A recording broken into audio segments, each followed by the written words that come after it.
Hi అండి. Welcome back to SS Telugu audio నవలలు. ఈరోజు మీరు వినబోయే నవల 'జల తరంగిణి'. జొన్నలగడ్డ లలితాదేవి గారు రచించారు. అది కన్యాకుమారి అగ్రం. అక్కడ చైత్ర పౌర్ణమి నాడు సూర్యాస్తమయం, చంద్రోదయం ఒకే సమయాన జరిగే మనోహర దృశ్యాన్ని చూడడానికి దేశ దేశాల నుంచి అనేక మంది యాత్రికులు వస్తుంటారు. అలాంటి కోరికతోనే సముద్ర తీరాన ఇసుక తిన్నెపై కూర్చునున్నాడు కాంతికిరణ్. ఆ రోజే చైత్ర పౌర్ణమి. ఆ రోజు ఆ ప్రాంతాన అట్టే జనం లేరు. ఉన్నా అంతా దూరం దూరంగా విసిరేసినట్టు ఎవరికి వారే విడిగా కూర్చుని సంధ్యారాగ శోభను తిలకిస్తున్నారు. కాంతికిరణ్ 25 పైన 30 లోపు వయసున్న వ్యక్తి. శ్రీమంతుడు, అందగాడు. ఒక తివాచీ పరుచుకుని కూర్చున్నాడు. ఆ ప్రకృతి రమణీయతను కుంచెతో క్యాన్వాస్పై చిత్రించడానికి పూనుకున్నాడు. సాగర తరంగాల నుండి వస్తున్న చల్లని గాలులకు అతని ముంగురులు చెదిరిపోతున్నాయి. సంధ్యారాగా కాంతులు పడ్డ సముద్రపు నీరు బంగారు పూత పూసినట్టుంది. కెరటాలు మహోద్ధృతంగా ఒడ్డుకొచ్చి గంభీరమైన రొద చేస్తున్నాయి. దూరంగా వివేకానందుని విగ్రహం చూడ్డానికి వెళ్లిన అతని మిత్రబృందం ఇంకా తిరిగి రానేలేదు. మరికొంచెం దూరంలో అతని నౌక కలహంస వెండి కొండల ఆ సంధ్య కెంజాయిలో మిలమిలా మెరిసిపోతోంది. ఇంతలోనే ఎక్కడ్నుంచో ఆ ప్రశాంత గంభీరతను ఛేదిస్తూ సన్నని కంఠం నుంచి మృదు మధురమైన సంగీతం వినిపించింది. చేపలు పట్టుకోవడానికొచ్చిన ఏ జాలరిపిల్లో ఆ పాట పాడుతూ ఉండొచ్చు అనుకున్నాడు కాంతికిరణ్. ఏ వైపు నుంచి ఆ మధుర సంగీతం వినిపించిందా అని నలువైపులా కలిగి చూశాడు. కానీ అతని కంటికేమీ కనిపించలేదు. కొన్ని క్షణాలు అలా సస్పెన్స్తోనే గడిచిపోయాయి.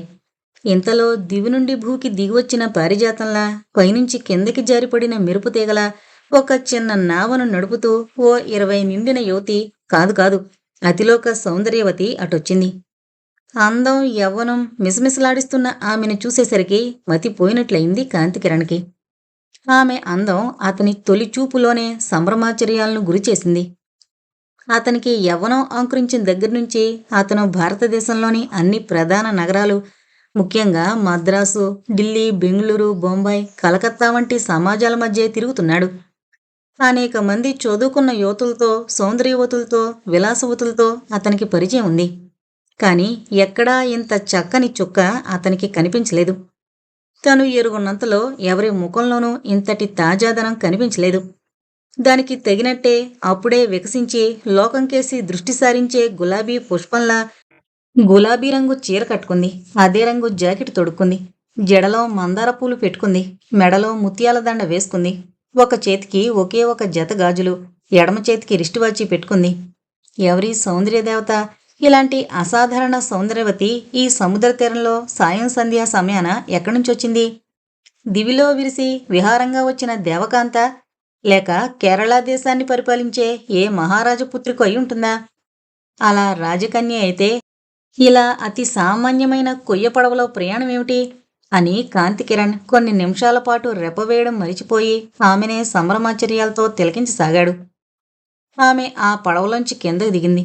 దానిని ఒడ్డుకు లాగడానికి ప్రయత్నించసాగింది. కానీ ఆమెకు సాధ్యపడలేదు. తటాలను చూసిన ఆమెకి తననే రెప్పవేయకుండా చూస్తున్న కాంతికిరణ్ కనిపించాడు. ఆమెని పలకరించాలంటే అదే తగిన సమయం అనుకున్నాడు కాంతికిరణ్. కాస్త సాయం పట్టమంటారా అని అడిగాడు ఆమె కేసి చూస్తూ.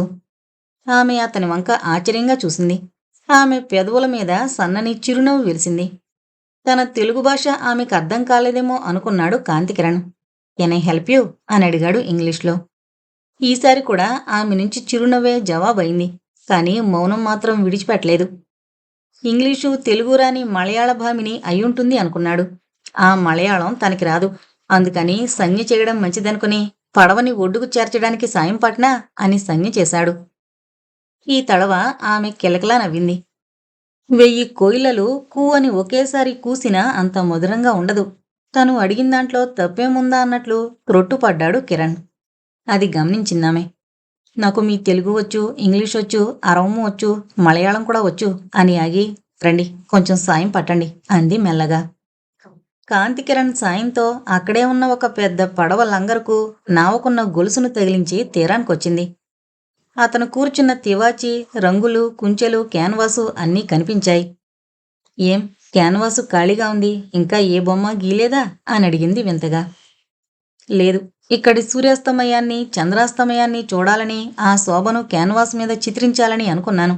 కానీ ఆ అద్భుత దృశ్యాన్ని చూసేసరికే మైమరుపు కలిగింది నాకు. అవును, ఈరోజు పౌర్ణమి, అందుకే అద్భుతంగా కనిపిస్తుంది.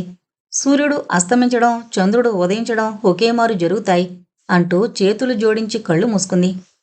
నమో సూర్యదేవాయ నమోస్తుతే, నమశ్చంద్ర దేవాయ నమోస్తుతి అని తనలో తనే అనుకుంటూ చేతులు జోడించి కళ్ళు మూసుకుంది. ఆమె ముఖంలో వెళ్లి విరుస్తోన్న భక్తి తత్పరతకు విస్తుపోయాడు కాంతికిరణ్. అతని జీవితంలో పూర్ణిమ నాటి ప్రకృతి రమణీయతను కన్యాకుమారి అగ్రంలో చూడడం ఇదే మొదటిసారి. నిజంగా తరించిపోయాను అని అనుకున్నాడు మనసారా. అదిగో, అదే హిందూ మహాసముద్రం, అరేబియా సముద్రాల సంగమం. పాపిట తీసినట్టు ఎంతో స్పష్టంగా ఆ సముద్ర జలాల మధ్య కనిపిస్తూ ఉంటుంది. ఈ శోభను ఉదయం అరుణోదయ సమయాన చూస్తే మహాద్భుతంగా ఉంటుంది అందామె. చూస్తాను, చూసి తీరతాను. నా మిత్రులు వివేకానందుని విగ్రహం చూడ్డానికి వెళ్లారు. అదిగో అలా చూడండి, దూరంగా కనిపిస్తోందే కలహంస, అదే నా స్టీమరు. ఇంకా ఒక 2-3 రోజులైనా ఆగి ఈ సౌందర్యానంతా తనివి తీరా చూడాలనుంది అని జవాబిచ్చాడు కాంతికిరణ్. ఓహో, మీరా స్టీమర్లో ప్రయాణం చేస్తున్నారా? మీ ముఖం చూస్తేనే తెలుస్తుందిలేండి. సముద్ర ప్రయాణానికి బాగా అలవాటు పడినవారని, అంతేనా? మీరు నావను పట్టుకునే తీరు చూస్తే మీరు నావికులు కూడా అయి ఉంటారనిపించింది అంది ఆ సుందరీమణి. మీరు సరిగ్గానే ఊహించారు. అయితే ఒక్క మాట అడిగానని కోపగించుకోకండి. మీరెవరు? ఈ దేశపు రాజకుమారివా, లేక ఈ సముద్రంలో విహరించే సాగర కన్యవా, దేవతవా అని అడిగాడు కాంతికిరణ్. ఇంకా నయం, అంతటితో సరిపెట్టారు. ఈ ప్రాంతాన్ని హడలుగొట్టే దెయ్యానువా అని అడగలేదు. నేను దేవతని కాను, రాజకుమార్తెను కాను, అతి సామాన్యురాలైన రైతు బిడ్డను. నాలాంటివారు ఈ ప్రాంతంలో తరచూ కనిపిస్తూనే ఉంటారు. ఇక వెళతాను. నా కోసం మా నాన్నగారు కనిపెట్టుకుని ఉంటారు. నేను వెళ్లేదాకా పలహారం కూడా చేయరు అంటూ తిరిగి వెళ్లి నావలో కూర్చుంది. పోనీ మీ పేరు? నా పేరా? అపరిచితులకు పేరు చెప్పడం ఈ ప్రాంత కన్యలకు అలవాట్లేదు అంది. ఆ మాటకి అప్రభితుడైన కాంతికిరణ్, పోనీ మీ పరిచయ భాగ్యం ఎంతవరకేననుకుంటాను. నన్ను నేనైనా పరిచయం చేసుకోవచ్చుగా.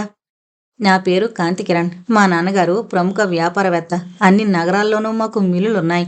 ఆయన కష్టపడి సంపాదించిందంతా నేనిలా తిరుగుతూ ఖర్చు చేస్తున్నాను. అదేమని అడిగేందుకు మా నాన్నగారు లేరు, అమ్మగారు లేరు.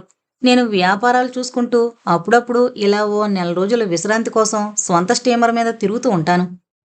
మంచిదేగా, ఆరోగ్యం కాపాడుకుంటున్నారు. మెదడుకు, దేహానికి విశ్రాంతినిస్తున్నారు. మీకు బాగా డబ్బుంది కనుక కష్టపడి పని చేయవలసిన అవసరం లేదు. మరి మేమలా కాదు. మాకు కొంచెం పొలం ఉంది. రోజూ పొలం వెళతాం, వ్యవసాయం చేస్తాం. మా నాన్నగారితో సాయంగా నేను కష్టపడతాను అందామె. అమ్మయ్యో, బంగారంలాంటి మీరు కలువ పువ్వు లాంటి చేతులతో పనిచేస్తారా? అవి కందిపోవా అని అడిగాడు కాంతికిరణ్ బాధగా. కష్టపడకపోతే కడుపెలా నిండుతుంది? మీ పేరు చెప్పారు, చాలా సంతోషం. కానీ నేను నా పేరు చెప్పడానికి ఇష్టపడను. మనం ఇప్పటికీ అపరిచితులమేగా. తిరిగి మనం కలుసుకుంటామన్న ఆశ, అవకాశం కూడా లేవు. సెలవు అంటూ నావను ముందుకు నడుపుకుంటూ త్రుటిలో మాయమైపోయింది. ఘాటైన సమాధానం ఆమె నుంచి వచ్చేసరికి అతడు బిత్తరపోయాడు. అతని జీవితంలో అంత కటువైన సమాధానం విని ఉండడు. అంత ఖచ్చితమైన మనిషే కనిపించలేదు. అలా అతని కోరికను నిరాదరించిందీ లేదు. రాజా అనదగ్గ ధనవంతుడికి, జమీందారని మిత్రబృందం చేత కొనియాడబడే తనకి, పెద్ద ఫ్యాక్టరీ యజమానికి, పెద్ద బ్యాంకర్కు ఒక 20-22 రైతు బిడ్డ నుంచి ఇలాంటి తిరస్కారమా? అతనంటే మురిసిపోతూ తన కుమార్తెలకు తగిన వాడేనని భావించి గాలం వేస్తోన్న ధనవంతురాళ్లైన మహిళలు ప్రతి నగరంలోనూ ఉన్నారు. నిజానికి గట్టిగా పైకి అనకూడదు గాని, భర్తలున్న స్త్రీలే అతని కోసం, అతనితో మాట్లాడడం కోసం, అతని కబుర్లు వినడం కోసం లైన్లో నిలబడ్డ అతివులున్నారు. అందరూ తన చుట్టూ తిరుగుతుంటే కాంతికిరణ్కి మహా సరదా. అందుకే పుట్టినరోజని, పండగలని, ఫ్యాక్టరీలని, బోనసులని, దసరాలని ఏదో వంకతో విందులు చేస్తూ అందర్నీ ఆహ్వానిస్తుంటాడు. అతను 2 సార్లు పిలిస్తే మనం ఒకసారైనా పిలవకపోతే బాగుండదని భావించి తిరిగి అంతా ఆహ్వానిస్తుంటారు మళ్ళీ. ఈ విధంగా అతను సాంప్రదాయానికి అలవాటు పడిపోయాడు. అందులో భజన సంఘాలు, ప్రేమాభిలాషులు, ఇంకా చాలా చాలా వెరైటీలు.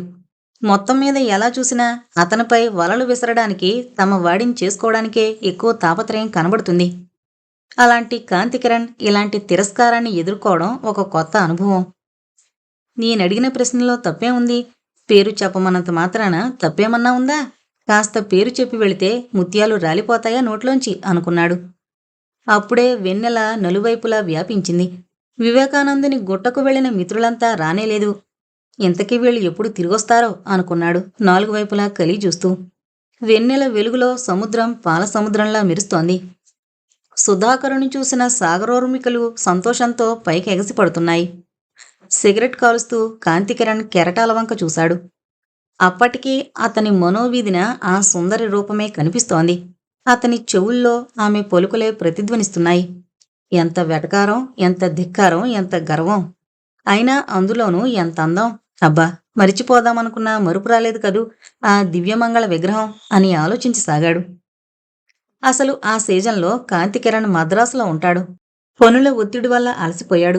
వెంటనే తనకి కుడిభుజం లాంటి ముగ్గురు మిత్రులను వెంటబెట్టుకుని విశ్రాంతి కోసం బయలుదేరొచ్చాడు. ఆ ముగ్గురిలో అతి ముఖ్యుడు పవన్ కుమార్. అతడు బాల్య స్నేహితుడు. చిన్నప్పటినుంచి అతనితో పాటే హైస్కూల్లోనూ కాలేజీలోనూ కూడా సహాధ్యాయి. అతనికి ఆస్తుంది. డబ్బుకి లోటు లేదు కనుక బద్ధకం కూడా ఉంది. ఉన్నది తింటే చాలు అనుకునే రకం. ఏ పని చేయకుండా తిరుగుతుంటే కాంతికిరణ్ తన ఆస్తి వ్యవహారాలు చూస్తుండమని అప్పగించాడు. అంచేత కాంతికిరణ్తోనే ఎక్కువ తిరుగుతుంటాడు. మరో మిత్రుడు అర్జున్రావు. ఇతగాడెప్పుడు పుదుచ్చేరిలో వ్యాపారరీత్యా ఉంటూ ఉంటాడు. కాని మకాం మటుకు మద్రాసులోనే. మూడోవాడు విశ్వనాథ్.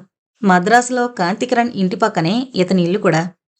2 సినిమా థియేటర్లు, ఒక ఫిలిం డిస్ట్రిబ్యూటింగ్ కంపెనీ ఉన్నాయి. అతని తమ్ముళ్ళు చూస్తుంటారు విశ్వనాథ్ ఇలా తిరగడానికి వెళ్ళినప్పుడు. అర్జున్ రావులానే అతను నౌకా విహారం అంటే ముచ్చటపడొచ్చాడు. సామాన్యంగా కూర్చున్న చోట నుండి కదలడానికి ఏమాత్రం ఇష్టపడిని పవన్ ఎలా కదిలి వివేకానందుని గుట్ట చూడ్డానికి వెళ్ళాడని మనసులోనే ఆశ్చర్యపడ్డాడు కాంతికిరణ్.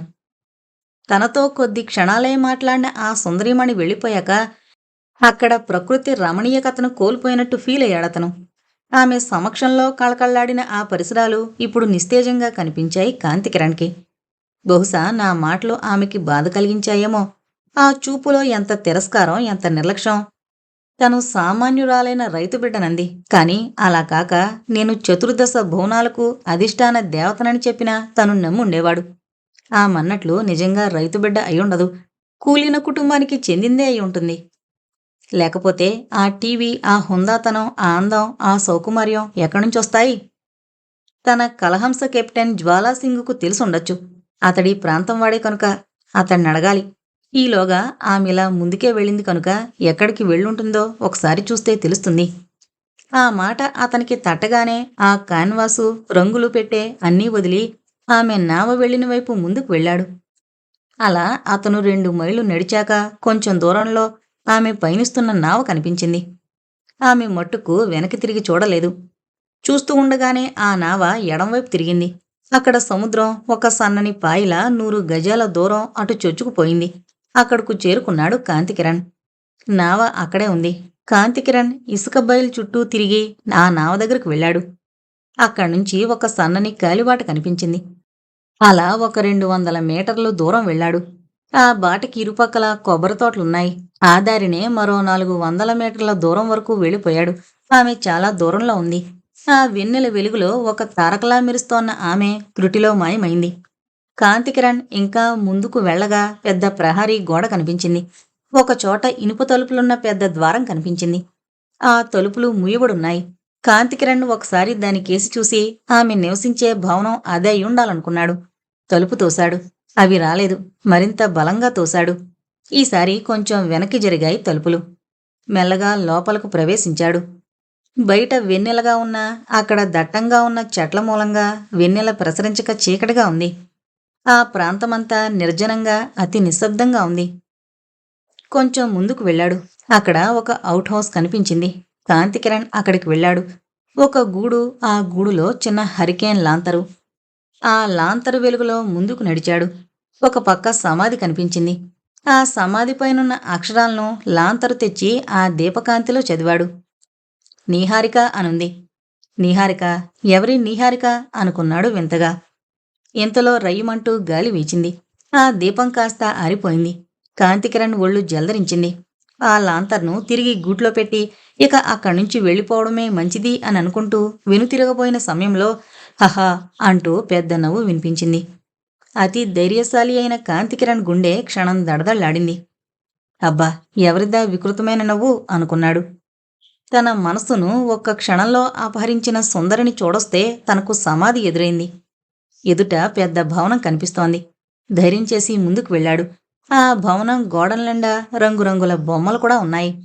ఇంకా మొండితనంగా ముందుకు పోవడమా, లేక ఇంతటితో నమస్కారం చేసి వెనక్కి తిరిగి వెళ్ళడమా అని సందిగ్ధ స్థితిలో కొట్టుకుంటుండగా ఒక 12 ఏళ్ల కుర్రాడు చిన్న టార్చిలైటుతో అతని ముందుకు దూకి నిలబడ్డాడు.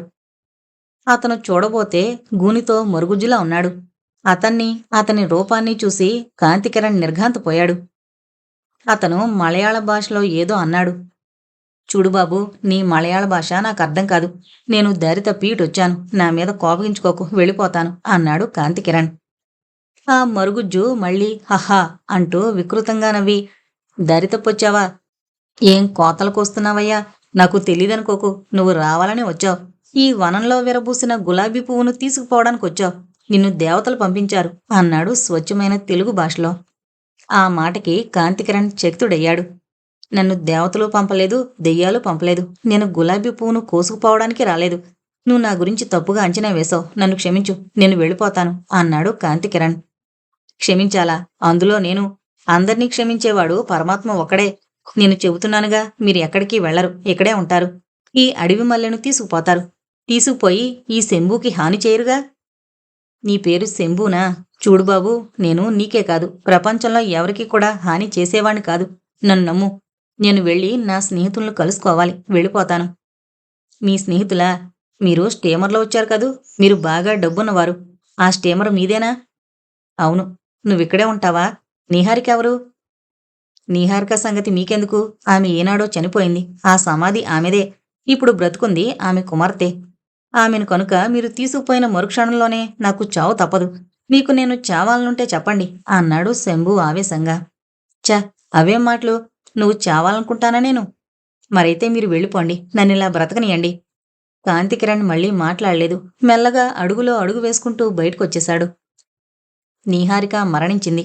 నేను చూసింది ఆమె కూతుర్నేనా అనుకుంటూ ఆ భవనం దాటి వచ్చిన దారినే అనుసరించాడు. అతను బయటకొచ్చి రాగానే ఆ తలుపులు మళ్ళీ మూసుకోవడం అతను గమనించలేదు. తిరిగి అతను కన్యాకుమారి చేరుకునేసరికి అతని మిత్రబృందమంతా వచ్చున్నారు. అంతా అతని కోసమే ఎదురుచూస్తూ లాంచీ నడిపే వాసు రెడీగా ఉన్నాడు. అందరితో కలిసి లాంచీ ఎక్కి తన నౌక కలహంసను చేరుకున్నాడు కాంతికిరణ్. పవన్, అర్జున్, విశ్వనాథ్ అంతా వివేకానందుని విగ్రహాన్ని గురించి ముచ్చటించుకుంటున్నా ఆ వివేకానందుడిదేం తలకెక్కడం లేదు. అతని మనస్సంతా తను చూసిన సుందర మీదనే ఉంది. ఓడ కెప్టెన్ జ్వాలాసింగుకు తెలుసునేమోనని అతన్ని పిలిచి తన క్యాబిన్లోకి తీసుకువెళ్లాడు. అది ముగ్గురు మిత్రులు చూడనే చూశారు. ఇంత రహస్యంగా మనకేం తెలియకుండా అతను జ్వాలాసింగ్తో మాట్లాడదలిచింది ఏమిటి అనుకున్నారు ఆశ్చర్యంగా. సింగ్, ఈ ప్రాంతంలో అందమైన అమ్మాయిలు ఎవరైనా ఉన్నారా అని అడిగాడు కాంతికిరణ్. అమ్మాయిలా? కేరళలో మలయాళ యువతులు చాలామంది ఉన్నారు. అందంగానే ఉంటారు. కానీ ఈ పరిసరాల్లో ఉండేవారు చాలా మటుకు పేదవారు. కొందరు జాలర్లు చేపలు పట్టుకుని అమ్ముకుని జీవిస్తుంటారు. సరే, పేదవారి మాట అటుంచు. గొప్ప కుటుంబాలకు చెందిన వారి విషయం చెప్పు. గొప్ప కుటుంబాలా? ఇక్కడున్న గ్రామాల్లో మైలాడి, మరత్వాల్ మహిళలు మాత్రమే. మలై గ్రామంలో యోగానంద స్వామి గారి ఆశ్రమం ఉంది అని జవాబిచ్చాడు జ్వాలాసింగ్. ఏమోగాని ఒక అతిలోక సుందరి నావలో తిరుగుతూ కనిపించింది. గుహలో ఉన్న భవనంలోకి వెళ్ళిపోయింది. ఆమె ఎవరో చెప్పగలవా? అమ్మయ్యో, అక్కడికి వెళ్ళకండి. ఆ అమ్మాయి తండ్రి పినాకపాణి చండశాసనుడు. భార్య చనిపోయింది. ఆ పిల్ల చాలా అందంగా ఉంటుంది. బాగా చదువుకుంది. అతడు గ్రామంలోకి రాడు. వాళ్ళు ఎవరితోటి మాట్లాడరు. ఒకప్పుడు పెద్ద జమీందారు అనదగ్గవాడు. ఇప్పుడైనా చాలా పొలాలున్నాయి. స్వంతంగా వ్యవసాయం చేసుకుంటాడు. కూలీ బాగా ఇస్తాడు అని కూలీలు సంతోషపడుతుంటారు. ఆ అమ్మాయిని నేను నౌకాదళంలో చేరడానికి ముందు నుంచి ఎరుగుదును. మా పెద్దలు వారి రైతులు అని జవాబిచ్చాడు జ్వాలాసింగ్. సరే వెళ్ళు, నిన్నందుకే పిలిచాన్లే అన్నాడు కాంతికిరణ్. స్నేహితులతో కలిసి భోజనం చేశాడు. భోజనం చేస్తున్నంతసేపు కూడా ముభావంగానే ఉన్నాడు. ఎవరితో కూడా ఎక్కువగా మాట్లాడలేదు. తన హృదయాన్ని అపహరించిన సుందరెవరో తనకి తెలిసిపోయింది. ఆమె పేరు తెలియలేదు. ఆమెని గురించే ఆలోచిస్తూ పక్క మీద వాలిపోయాడు. ఆ తర్వాత 5 నిమిషాల్లో నిద్రపోయాడు కూడా. తెల్లవారిన తర్వాత కానీ మెలకువ రాలేదు కాంతికిరణ్కి. అప్పటికంతా నిద్రలేచి దంతధావన కార్యక్రమాలు పూర్తి చేశారు కూడా. ఏమిటి కాంతీజీ ఇంత లేటు అంటూ పలకరించాడు పవన్. అతని పలకరింపుతో అంతా తిరగదోడినట్లయింది. ఉండు పవన్, నీతో ఒక ముఖ్య విషయం చెప్పాలి అన్నాడు కాంతికిరణ్. అలాగే, నువ్వు దంతధావనాది కార్యక్రమాలు ముగించుకున్నా నేనిక్కడే ఉంటానులే అన్నాడు పవన్. కాంతికిరణ్ వెళ్ళి 5 నిమిషాల్లో అన్ని పనులు పూర్తి చేసుకునొచ్చాడు. అప్పటి వరకు అక్కడే కూర్చునున్నాడు పవన్ కుమార్. తను చూసిన విషయాలు, తనకి దర్శనమిచ్చిన సుందరి విషయం అన్నీ చెప్పాడు కాంతికిరణ్. అంతా విన్నాక, చూడు బ్రదర్, నువ్వు చెప్పేది పూర్తిగా అసంభవంగానూ అసంబద్ధంగానూ కూడా తోస్తోంది. నన్నడిగితే నువ్వేదో కలగని ఉంటాను. ఆమె ఎవరో ఆ స్వప్నంలో సాక్షాత్కరించిన స్వప్నసుందరి అయ్యుంటుంది. నాకు తెలియకుండా మద్రాసులో ఏదన్నా జానపద చిత్రం షూటింగ్ చూసి వచ్చుంటావు. ఆ కథే నీ మనసులో మెదిలి ఆ కథానాయికే నీ కళ్ళ ముందు తిరుగుతూ ఉండుంటుంది. ఇదంతా కేవలం నీ భ్రాంతి. అంటే అర్థం తెలుసుగా, తాడును చూసి పామనుకోవడం. అయ్యా కాంతికిరణ్ మహాశయ, ఇలాంటి భ్రాంతి నుంచి నువ్వు ఎంత త్వరగా బయటపడితే అంత మంచిది నీకు. నీకు మాకు కూడా అన్నాడు తాపీగా పవన్ కుమార్. పవన్, కాస్త నోరు మూసుకుంటావా? నేను చెప్పేది అసలు వింటావా? మన సంభాషణ అర్జున్ రావు గాని విశ్వనాథ గాని వింటే ఆమె ఎవరో ఏంటో ఆరాలు లాగుతారు. ఆమె మాత్రం మనకింతకు మునుపు ఎక్కడా ఏ సమాజంలోనూ కనిపించినామె. అసలు అలాంటి సొసైటీల్లో తిరుగుతున్న పిల్ల కూడా కాదు. ఆమె సాగరకన్య కావచ్చు, లేదా దేవకన్య కావచ్చు, భూలోకానికి దిగిన దేవకాంత కావచ్చు. నాతో మాట్లాడుతూ 10 నిమిషాలు కనిపించింది.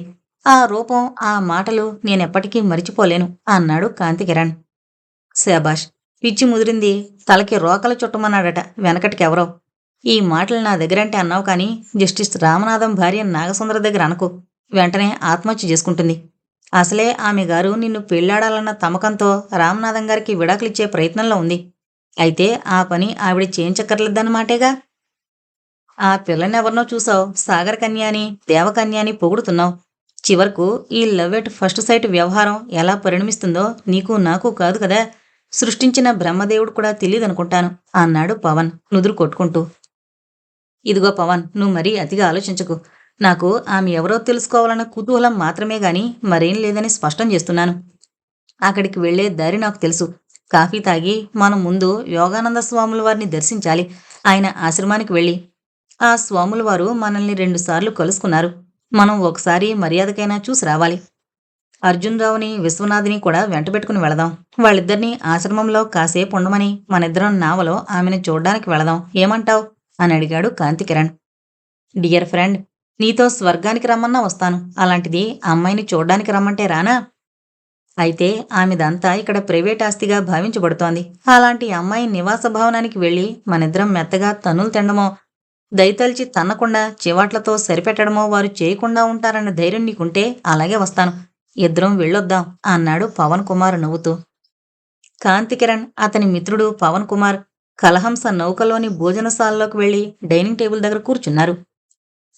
5 నిమిషాలకు అర్జున్, విశ్వనాథ్ ఇద్దరూ వచ్చారక్కడికి.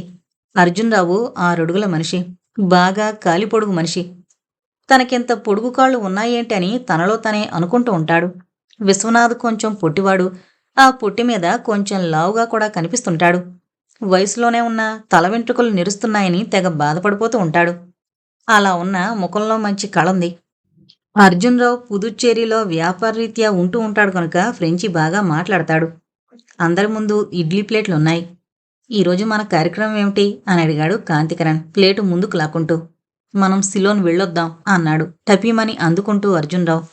సిలోన్ చూడ్డానికి వీసాలు, ప్రయాణ అనుమతి పత్రాలు చూడాలిగా. పవన్, నువ్వా పంచుడు, రేపు వెళదాం అన్నాడు కిరణ్. అబ్బా, నాకే అంటగట్టావు అన్నాడు పవన్ బద్ధకంగా. మరే, నాకు తెలీదా నీ బద్ధకం సంగతి అని నవ్వి, నేను ఆ పని చూస్తానులే అన్నాడు అర్జున్ రావు. అమ్మయ్యా, నన్ను రక్షించావు అన్నాడు పవన్ కుమార్. సరే, బాగానే ఉంది. ఈ విషయం తేలిపోయింది. ఇకపోతే ఈరోజు మనం యోగానంద స్వామి వారి దర్శనానికి, వారి ఆశ్రమానికి వెళ్ళాలి.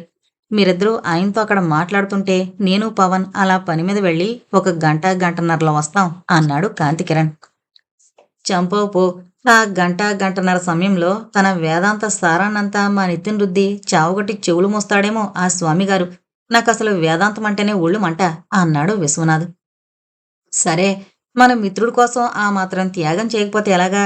అతగాడేం ఉపన్యాసం ప్రారంభించినా విందాం. వెళ్ళినందుకు ఆ భుజస్వాముల వారు ఏదో పలహారం పెట్టకపోతాడా అన్నాడు అర్జున్ రావు. మరేం, కనీసం ఘన పదార్థాలు కాకపోతే ద్రవ పదార్థాలైనా ఇవ్వకపోడు అన్నాడు విశ్వనాథ్. పాపం ద్రవపదార్థాలంటే అంటూ నవ్వుతూ చూశాడు కాంతికిరణ్ అతనికేసి. అదే కూల్ డ్రింక్స్ కావచ్చు, లేదా బ్రాందీ విస్కీలు కావచ్చు అంటూ ఫిళ్ళున నవ్వాడు అర్జున్రావు. శివశివ, స్వామివారి దగ్గర పొళ్ళు తప్ప మరేమీ లభ్యపడవు నాయనా అన్నాడు కాంతికిరణ్ లెంపలు వేసుకుంటూ.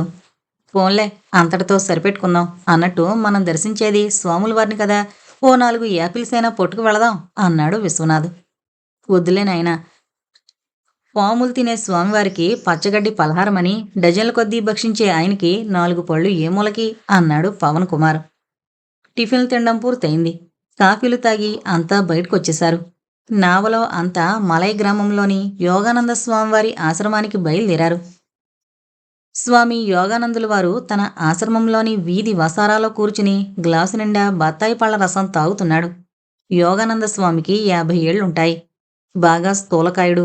వినాయకుణ్ణి మరిపించే పెద్ద బొజ్జ, చిన్ని కళ్ళు, బట్టతల, ఇది ఆయన ఆకారం.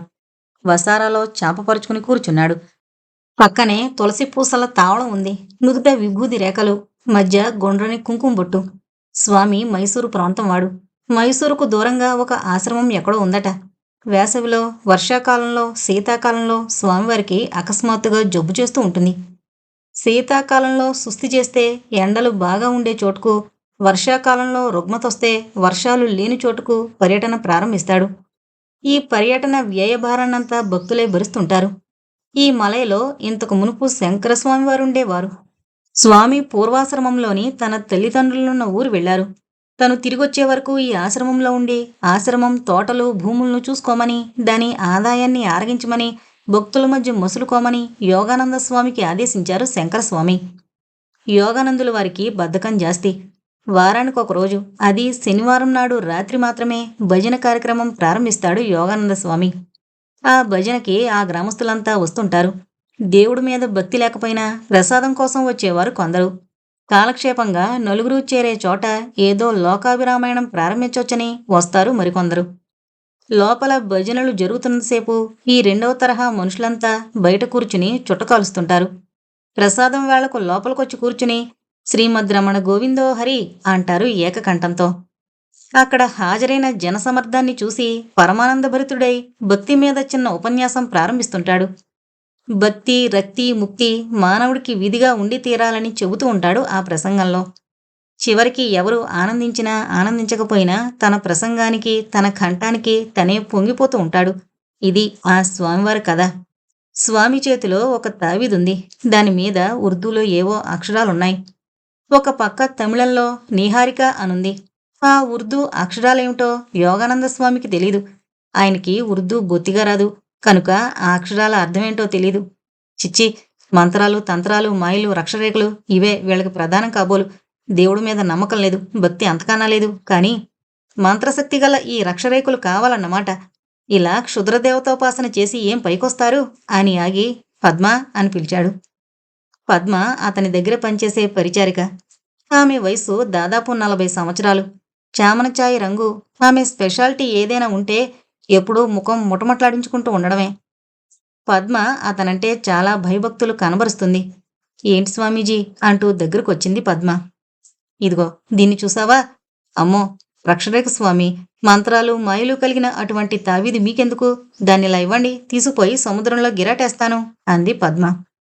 వద్దొద్దు, ఇది ఎవరిదో నాకు తెలియకపోతేగా. తీసుకుపోయి వాళ్ళకే ఇస్తాను.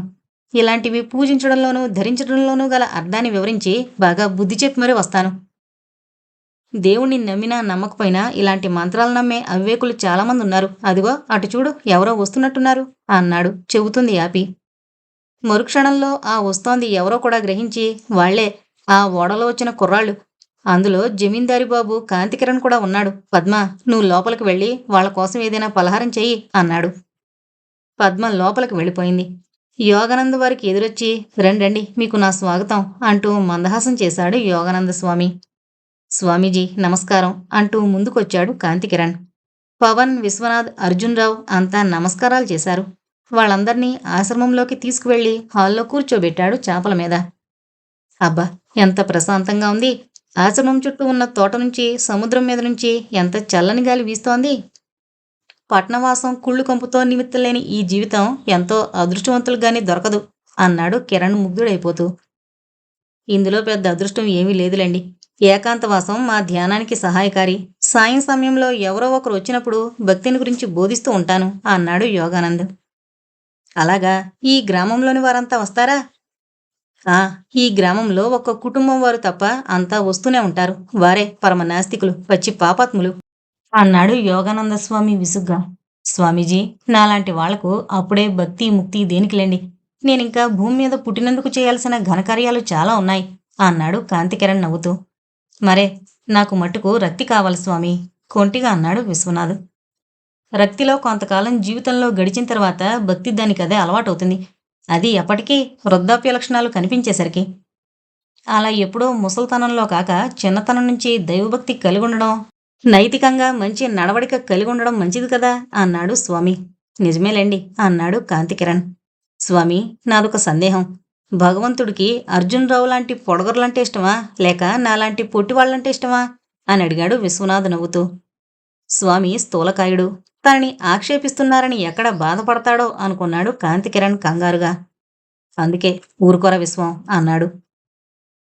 బాబూ, దేవుడి దృష్టిలో పొట్టివారు, పొడుగువారు, స్థూలకాయలు, సన్నపాటివారు అంతా సమానమే అన్నాడు యోగానంద్ నవ్వుతూ. ఇంతలో పద్మ నలుగురు ముందు ఉప్మా ప్లేట్లు తీసుకొచ్చి పెట్టింది. 4 గ్లాసులతో మంచినీళ్లు, 4 గ్లాసులతో పాలు వాటితో పాటు తెచ్చిపెట్టింది పక్కన. ద్రాక్ష పళ్ళు, కమలా ఫలాలున్న చిన్న సజ్జ కూడా వారి ముందుంచింది. తీసుకోండి అన్నాడు యోగానంద స్వామి. నలుగురు ఉప్మా ప్లేట్లు దగ్గరకు లాక్కున్నారు. అవి తిని మంచినీళ్లు తాగి పాల గ్లాసులు అందుకుంటూ, ఇవి పాలైపోయే గాని ఇదే విస్కీ అయితే ఎంత మజాగా ఉండేదో అన్నాడు విశ్వనాథ్. మరే, విస్కీ కాకపోయినా కనీసం బీరైనా బాగానే ఉండేది అంటూ అందుకున్నాడు అర్జున్రావు. ఓరి పిచ్చి సన్నాసులారా, ఆశ్రమాల్లో విస్కీ బీరు ఎక్కడినుంచొస్తాయి అని అడిగాడు పవన్ కుమార్. అది కాదోయ్ తెలివి తక్కువ మనిషి, స్వామివారి మహిమ వల్ల ఈ పాలు బీరుగా మారిపోకూడదా అని నా ఆశ అన్నాడు విశ్వనాథ్. పోనీ ఆ పాలనే బీరుగా భావించి తాగరాదా అన్నాడు కాంతికిరణ్ సలహాగా. ఈ వాదనలన్నీ వింటున్న యోగానంద్ కలగజేసుకుని, అంత దిగులెందుకు అంటూ పద్మ అని కేకేశాడు స్వామి. పద్మ 2 నిమిషాల్లో 2 బ్రాందీ సీసాలు, 4 గ్లాసులు, 4 సోడాలు తెచ్చి వారి ముందుంచింది. అవి చూసి ఆశ్చర్యపోయారు నలుగురు మిత్ర బృందం. మీరు అంత ఇదిగా ఆశ్చర్యపోవలసిన పనిలేదు. నేనిక్కడికి రావడానికి ముందు శంకరస్వామి ఉండేవాడు. అర్ధరాత్రి వేళ నావలు సముద్రంలో ఆగేవి. దొంగ రవాణా వ్యాపారస్తులు బ్రాందీ, విస్కీ, రిస్టువాచీలు, బంగారం వగేరాలు తెచ్చి ఆశ్రమంలో దాచేవారు. శంకరస్వామి ముందు భయపడ్డాడు గాని వాళ్ళు బాగా డబ్బు ముట్ట చెప్పేవారు. దాంతో చాలా సంపాదించాడు. చివరకు పొట్టుబడతానేమోనన్న భయంతో నన్నిక్కడికి రప్పించి వెళ్ళిపోయాడు. అతడు కడుపు నొప్పితో బాధపడేవాడు కనుక బ్రాందీ సేవించేవాడు. అతడు ఇక్కడ వదిలేసిన విదేశీ మద్యం సీసాలు 4-5 కేసులున్నాయి. మీ వంటి యువకులొచ్చినప్పుడు కొంచెం ఇస్తూ ఉంటాను కావాలంటే, కానీ నేను మట్టుకు ముట్టుకోను అన్నాడు యోగానంద స్వామి నవ్వుతూ. స్వామి, అయితే మీరు ఏనాడు పుచ్చుకోరా అని అడిగాడు కాంతికిరణ్. సురాపానం యజ్ఞాల్లో సోమపానంగా వాడబడేది. అది మాకు నిషిద్ధం కాదు. కానీ భక్తి మార్గంలో నడుస్తూ సురాపానం మంచిది కాదు కదా. అయినా అప్పుడప్పుడు రుచి చూస్తాను మనసు బాగుండకపోతే అని జవాబిచ్చాడు యోగానంద్. స్వామి, తమకు కూడా మనసు బాగుండకపోవడం అనేది ఉంటుందా అని అడిగాడు ఆశ్చర్యంగా. ఇక్కడ కొందరు నాస్తికులున్నారు. వారికి ఆస్తుంది, విద్యుంది, సంస్కారం ఉంది, కానీ దేవుడంటే నమ్మకం లేదు. వారిలో పరివర్తన సాధనకు నేను చేసిన ప్రయత్నాలన్నీ విఫలమయ్యాయి. అవన్నీ తలచుకుంటున్నప్పుడు నాకు మరి బాధగానే ఉంటుంది కదా అన్నాడు యోగానంద స్వామి. నిజమేనన్నట్టు తల పంకించాడు పవన్ కుమార్. కాంతికిరణ్ వాచి చూసుకున్నాడు. ఆ తర్వాత యోగానంద స్వామి కేసి తిరిగి, స్వామీజీ, విశ్వనాథ్, అర్జున్ రావులు కొంచెంసేపు ఇక్కడుంటారు. 1 గంట ఇక్కడుండి వారి సందేహాలు తీర్చుకుంటారట. నేను పవన్ ఒకరిని కలుసుకోవాలి. అందుకు దయుంచి ఏమీ అనుకోవద్దని మనవి చేస్తున్నాను అన్నాడు. ఆ మాట విని, అయ్యో ఎంత మాట, మీరు తప్పక వెళ్ళిరండి అన్నాడు యోగానంద స్వామి. పవన్ కుమార్, కాంతికిరణ్ బ్రాందీ కొంచెం సేవించి బయటకొచ్చారు.